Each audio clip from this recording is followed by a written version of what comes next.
കൃഷ്ണൻ ആരായിരുന്നു എന്നറിയാമോ? കൃഷ്ണൻ ഹിന്ദുമതത്തിലെ വളരെ പ്രധാനപ്പെട്ട ഒരു ദൈവമാണ്. വിഷ്ണു ഭഗവാന്റെ ഒരു അവതാരമായാണ് കൃഷ്ണനെ കണക്കാക്കുന്നത്. കൃഷ്ണന്റെ കഥകൾ വളരെ രസകരവും അത്ഭുതങ്ങൾ നിറഞ്ഞതുമാണ്. കുസൃതിയായ ഒരു കുട്ടിക്കാലവും പിന്നീട് ധീരനായ ഒരു പോരാളിയായും ഉപദേഷ്ടാവായും കൃഷ്ണൻ വളർന്നു. കൃഷ്ണൻ ജനിച്ചത് മധുരയിലെ ഒരു കാരാഗൃഹത്തിലാണ്. അദ്ദേഹത്തിന്റെ അച്ഛൻ വസുദേവരും അമ്മ ദേവകിയുമായിരുന്നു. ദുഷ്ടനായ കംസൻ അവരെ തടവിലാക്കിയിരുന്നു.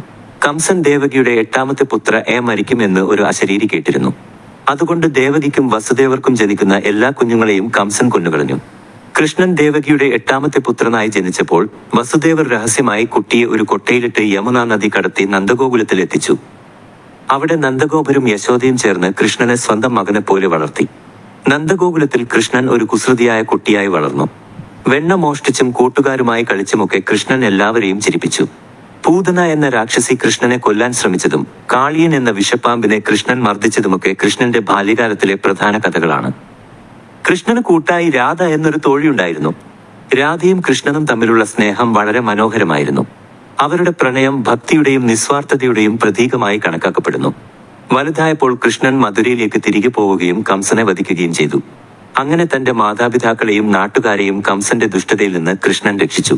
പിന്നീട് കൃഷ്ണൻ ദ്വാരക എന്നൊരു പുതിയ നഗരം പണിത് അവിടെ താമസമാക്കി. അദ്ദേഹം ഒരുപാട് രാജാക്കന്മാരുടെയും പാവപ്പെട്ടവരുടെയും സുഹൃത്തും സഹായിയുമായി മാറി. കൃഷ്ണന്റെ ഏറ്റവും പ്രധാനപ്പെട്ട പങ്ക് മഹാഭാരത കഥയിലാണ്. പാണ്ഡവരും കൗരവരും തമ്മിലുള്ള യുദ്ധത്തിൽ കൃഷ്ണൻ അർജുനന്റെ തേരാളിയായി.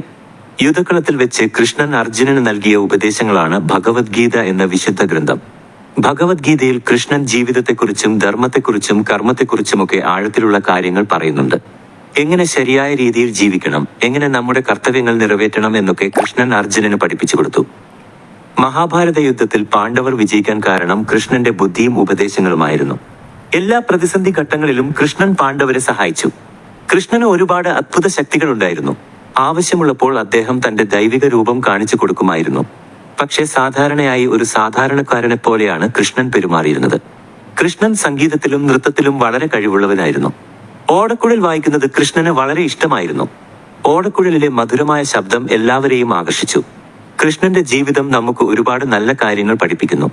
എപ്പോഴും സന്തോഷത്തോടെ ഇരിക്കുക, ബുദ്ധിപരമായ കാര്യങ്ങൾ ചെയ്യുക, നല്ല സുഹൃത്തുക്കളെ നേടുക, ധർമ്മം മുറുകെ പിടിക്കുക, ഇതൊക്കെ കൃഷ്ണന്റെ ജീവിതത്തിൽ നിന്ന് നമുക്ക് പഠിക്കാൻ കഴിയും. കൃഷ്ണൻ പാവപ്പെട്ടവരെയും ദുഃഖിതരെയും സഹായിക്കാൻ എപ്പോഴും മുന്നിലുണ്ടായിരുന്നു. എല്ലാവരെയും സ്നേഹത്തോടെയും ദയയോടെയുമാണ് കൃഷ്ണൻ കണ്ടിരുന്നത്. കൃഷ്ണന്റെ കഥകൾ ഇന്ത്യയിൽ മാത്രമല്ല ലോകമെമ്പാടുമുള്ള ആളുകൾക്ക് പ്രിയപ്പെട്ടതാണ്. കൃഷ്ണന്റെ തത്വചിന്തയും ഉപദേശങ്ങളും ജീവിതത്തിൽ വെളിച്ചം നൽകുന്നു. അതുകൊണ്ട് കുട്ടികളെ, ശ്രീകൃഷ്ണന്റെ കഥ ഓർക്കുക. കൃഷ്ണനെ പോലെ സ്നേഹമുള്ളവരും ബുദ്ധിയുള്ളവരും ധീരരുമായി വളരുക. എപ്പോഴും നല്ല കാര്യങ്ങൾ ചെയ്യാനും മറ്റുള്ളവരെ സഹായിക്കാനും ശ്രമിക്കുക. അതാണ് ശ്രീകൃഷ്ണന് ഏറ്റവും ഇഷ്ടമുള്ള കാര്യം. ശ്രീകൃഷ്ണന്റെ അനുഗ്രഹം എപ്പോഴും നമ്മളോടൊപ്പം ഉണ്ടാകും. ഹരേ കൃഷ്ണ.